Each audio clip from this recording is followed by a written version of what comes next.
ബിന്ദുവിന്റെ മരണകാരണം അധികൃതരുടെ അനാസ്ഥയാണെന്ന് കുടുംബം. ബിന്ദുവിനെ കാണാനില്ല എന്ന അപകടത്തിന് പിന്നാലെ തന്നെ അറിയിച്ചതാണ്. ആരോഗ്യമന്ത്രിയോ കളക്ടറോ ഇതുവരെ വിളിച്ചിട്ടില്ല എന്നും ബിന്ദുവിന്റെ ഭർത്താവ് വിശ്രുതൻ പറയുന്നു. രക്ഷാപ്രവർത്തനത്തിൽ വീഴ്ചയുണ്ടായിട്ടില്ല എന്ന് ആവർത്തിക്കുകയാണ് മന്ത്രി വി.എൻ. Vasavan.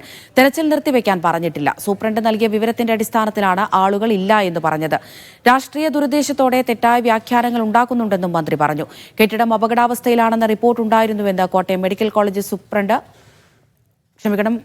College principal doctor Varghese P. Punnoose media വണ്ണിനോട് പറഞ്ഞു. അത് കൊള്ളാത്തൊക്കെ അടുത്ത സമയത്തൊക്കെ ടൈൽ ഉപയോഗിച്ച് ഒട്ടിച്ച് വൃത്തിയാക്കി എടുത്തതാണ്. പഴയ കാലഘട്ടത്തിലും കണ്ടിട്ട് 2 തൂണിനകത്ത് നിർത്തിയിരുന്ന സാധനം. മറ്റേ കെട്ടിടത്തിന് കുഴപ്പമില്ല, കെട്ടിടം വേറെ കോളത്തിലൊക്കെ നിൽക്കുക. പക്ഷേ ഇത് 2 ചുടുകട്ടയ്ക്കകത്ത് കണ്ട് ചെയ്തു. പക്ഷേ അങ്ങനെ ചെയ്യാൻ കൊള്ളാമോ? ഇടിഞ്ഞു പോകത്തില്ലയോ എന്നൊക്കെ ഇവർക്ക് അറിയത്തില്ലയോ? ആൾക്കാർ ജീവൻ പോകത്തില്ലേ? ഇവിടെ ബഹളമായി ബാറി കിടക്കുന്നവരെയൊക്കെ എടുത്തുകൊണ്ട് ഓടിയ ഇവർ പറയുന്ന ഉപയോഗശൂന്യമായ ബാറി കിടക്കുന്ന ആൾക്കാരെ എടുത്തുകൊണ്ട് ഓടുക. തീർച്ചയായും ചിലപ്പം ജീവൻ രക്ഷിക്കാമെന്ന് എനിക്ക് തോന്നുന്നു. പക്ഷെ അന്നേരം അവർ ഒന്നുമില്ലെന്നും പറഞ്ഞ് നിൽക്കുക അതിൻ്റെ അടിയിൽ. ആരും പോയിട്ടില്ലെന്ന്. തീർച്ചയായും അത് തന്നെ അങ്ങനെ ആയെന്ന് എനിക്ക് തോന്നുന്നത്. അവരുടെ ഭാഗത്തു നിന്ന് തെറ്റില്ലാന്ന് വരുത്തണമല്ലോ. അതുകൊണ്ടായിരിക്കും അവരങ്ങനെ പറഞ്ഞതെന്ന് എനിക്ക് തോന്നുന്നു. എന്നെ അന്വേഷിച്ചില്ല. അവരവരുടെ കാര്യം കഴിഞ്ഞ് ഇതാ പറഞ്ഞ് നിങ്ങളുടെ ഈ ചാനൽ അതങ്ങ് പോകുമായിരുന്നു. ഒന്നും പറഞ്ഞില്ല. മന്ത്രിമാർ വാസവ സാറേ ഉള്ളായിരുന്നു, മറ്റൊരു വകുപ്പ് മന്ത്രി ഇല്ലായിരുന്നു. ഇന്ന് ഞാൻ കണ്ടില്ല. ഒരു വീഴ്ചയുണ്ടായില്ല. അവർ തെറ്റിദ്ധാരണ പരത്തുന്ന രൂപത്തിലുള്ള പ്രചരണങ്ങളാണ് നടന്നത്. ആ സംഭവ സ്ഥലത്ത് എത്തിയ ഞാൻ തന്നെയാണ് ജില്ലാ ഫയർഫോഴ്സ് ഓഫീസർ ആരാണെന്ന് വിളിച്ചു വരുത്തിയിട്ട് അടിയന്തരമായി മണ്ണ് മാന്തി യന്ത്രം JCBയോ ഹിറ്റാച്ചിയോ കൊണ്ടുവന്ന് ഈ മണ്ണ് മാറ്റി പെട്ടെന്ന് കാര്യങ്ങൾ അടിയിലുള്ളതോട് നോക്കാൻ പറഞ്ഞു. ഈ നിർദ്ദേശം കൊടുത്ത ഞാനാണ്. അപ്പോൾ നിർത്തിവെക്കാൻ പറഞ്ഞു എന്ന് പറയുന്നതൊക്കെ ആ സമയത്തുണ്ടാക്കിയ രാഷ്ട്രീയമായ ദുരുദ്ദേശത്തോടു കൂടിയ വാർത്തകളാണ്. അപകട സ്ഥലത്ത് എത്തിക്കഴിയുമ്പോൾ അവിടെ ഓൾറെഡി ഫയർഫോഴ്സ് എന്നേരം അവിടെ ഉണ്ട്. അവിടെ ആശുപത്രിയിലെ മറ്റധികാരികൾ ARMO ഡെപ്യൂട്ടി സൂപ്രണ്ട് തുടങ്ങിയിട്ടുള്ള അധികാരികളെല്ലാം അവിടെയുണ്ട്. അവിടെ നിന്നിരിക്കുന്ന ആൾക്കാരുണ്ട്. അപ്പോൾ അവരിൽ നിന്നാണ് ഞങ്ങളെല്ലാവരും ഒരുമിച്ച് അവിടെ എത്തി. അവിടെ നിന്നുള്ള വിവരം അറിഞ്ഞത് അവിടെ 2 പേർക്ക് പരിക്ക് പറ്റിയതൊഴിച്ചാൽ മറ്റാർക്കെങ്കിലും ഗൗരവമായിട്ടുള്ള പരിക്കുകളോ അപകടങ്ങളോ വന്നിട്ടില്ല എന്ന് പറഞ്ഞു. ഫയർഫോഴ്സിൻ്റെ ഉദ്യോഗസ്ഥൻ ആ അപകട സ്ഥലത്ത് കയറി അദ്ദേഹത്തിൻ്റെ ഹെൽമറ്റും യൂണിഫോമും ഒക്കെ ഇട്ടിട്ട് അവിടെ കയറി അവർ പരിശോധിച്ചു. അവരും പറഞ്ഞു ഇതിൻ്റെ ഉള്ളിൽ വേറെ ആരും കുടുങ്ങിയിട്ടുണ്ട് എന്ന് തോന്നുന്നില്ല എന്ന് അവരും അവിടെ ഇരുന്ന് പറഞ്ഞു. ആ വിവരങ്ങൾ നമുക്ക് ഒരുമിച്ചാണ് കിട്ടുന്നത്. ആ വിവരം ബഹുമാനപ്പെട്ട മന്ത്രി അപ്പോൾ അവിടെ ഹാജരായിരുന്ന മാധ്യമപ്രവർത്തകർ ചോദിച്ചപ്പോഴത്തേനും മറ്റാരും ഇതിൻ്റെ ഉള്ളിൽ കുടുങ്ങിയിട്ടില്ല എന്നുള്ളതാണ് ഇപ്പോൾ കിട്ടുന്ന വിവരം എന്ന് പറഞ്ഞു. അതാണ് അവിടെ സംഭവിച്ചത്. ആ ഒരു നിമിഷമല്ലാതെ അതൊരു വലിയ അലംഭാവത്തിൻ്റെയോ അല്ലെങ്കിൽ ആ ഒരു രക്ഷാപ്രവർത്തനങ്ങളെ നിസ്സാരമായിട്ട് കാണുകയോ ചെയ്തു എന്ന് പറയുന്നത് തെറ്റാണ്. ഇതൊരു സർജിക്കൽ ബ്ലോക്കാണ്, ഒരു സാധാരണ കെട്ടിടമല്ല, ഒരു മെഡിക്കൽ വാർഡല്ല. സർജിക്കൽ ബ്ലോക്ക് പ്രവർത്തിക്കണമെന്നുണ്ടെങ്കിൽ ഓപ്പറേഷൻ തിയേറ്ററുകൾ സജ്ജമാകണം. 14 ഓപ്പറേഷൻ തിയേറ്ററുകളാണ് ഈ പുതിയ സർജിക്കൽ ബോർഡിലുള്ള. ആ മോഡുലാർ ഓപ്പറേഷൻ തിയേറ്റർ എന്നറിയപ്പെടുന്ന ആധുനിക സംവിധാനത്തോടു കൂടിയുള്ള ഓപ്പറേഷൻ തിയേറ്ററുകളുടെ ഫിനിഷിംഗ് വർക്ക് യുദ്ധകാല അടിസ്ഥാനത്തിൽ നമ്മൾ പൂർത്തിയാക്കിക്കൊണ്ടിരിക്കുകയാണ്.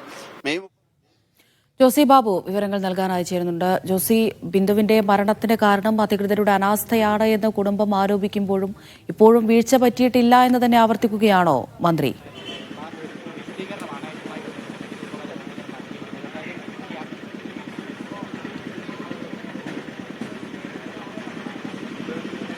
അമൃത മരണവുമായി ബന്ധപ്പെട്ടുകൊണ്ട് കുടുംബം ഉന്നയിക്കുന്ന ആരോപണങ്ങളെ പൂർണ്ണമായും തള്ളിക്കളയുകയാണ് സർക്കാരും മറ്റ് സംവിധാനങ്ങളും. പ്രധാനമായും ഈ ബിന്ദുവിൻ്റെ ഭർത്താവ് വിശ്രുതൻ ആരോപിക്കുന്നത് ഈ രക്ഷാപ്രവർത്തനത്തിലടക്കമുള്ള കാലതാമസം, അതൊരു പക്ഷേ നേരത്തെ രക്ഷാപ്രവർത്തനം നടത്തിയിരുന്നുവെങ്കിൽ ബിന്ദുവിൻ്റെ ജീവൻ രക്ഷിക്കാമായിരുന്നു. ഈ കെട്ടിടത്തിൻ്റെ നിർമ്മാണം ഒരു സാധാരണക്കാരന് നോക്കിയാൽ പോലും അതിൽ ഒരു പ്രശ്നം മനസ്സിലാകുന്ന കാര്യമാണ്. അതൊന്നും എന്തുകൊണ്ട് അധികൃതരോ സർക്കാർ മെഡിക്കൽ കോളേജ് അധികൃതരോ ഒന്നും അക്കാര്യങ്ങൾ ശ്രദ്ധിച്ചിരുന്നില്ല എന്നതാണ് അദ്ദേഹം ചോദിക്കുന്നത്.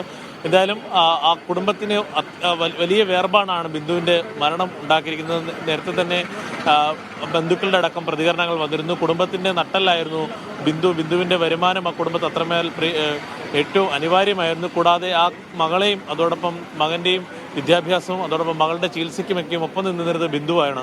ബിന്ദുവിൻ്റെ മരണം ഒഴിവാക്കാമായിരുന്നു എന്നതാണ് കുടുംബം പറയുന്നത്. അധികൃതരുടെ ഭാഗത്തു നിന്നുള്ള ഒരു അനാസ്ഥ തന്നെയാണ് ഈ ബിന്ദുവിൻ്റെ മരണത്തിലേക്ക് നയിച്ചെന്ന് ആവർത്തിക്കുകയാണ് കുടുംബം.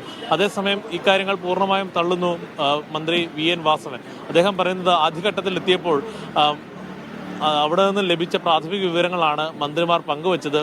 ഈ രക്ഷാപ്രവർത്തനം നിർത്തിവെക്കണമെന്നടക്കമുള്ള കാര്യങ്ങൾ ഒന്നും മന്ത്രിമാർ ആവശ്യപ്പെട്ടിരുന്നില്ല. രക്ഷാപ്രവർത്തനത്തിന് കൂടുതൽ യന്ത്രസാമഗ്രികൾ എത്തിക്കാൻ നിർദ്ദേശം നൽകിയത് മന്ത്രിയാണെന്നാണ് അദ്ദേഹം പറയുന്നത്. കൂടാതെ ചില രാഷ്ട്രീയ ദുരുദ്ദേശത്തോടു കൂടിയാണ് ഈ മന്ത്രിക്കും അതോടൊപ്പം മന്ത്രിമാരുടെ പ്രസ്താവന വളച്ചൊടിക്കുന്ന രീതിയിൽ ചില പ്രചാരണം നടക്കുന്നതെന്നുള്ള വിമർശനമാണ് മന്ത്രി ഉന്നയിക്കുന്നത്. എന്നാൽ വീഴ്ച സമ്മതിക്കാൻ മന്ത്രിയോ സർക്കാരോ തയ്യാറാകുന്നില്ല.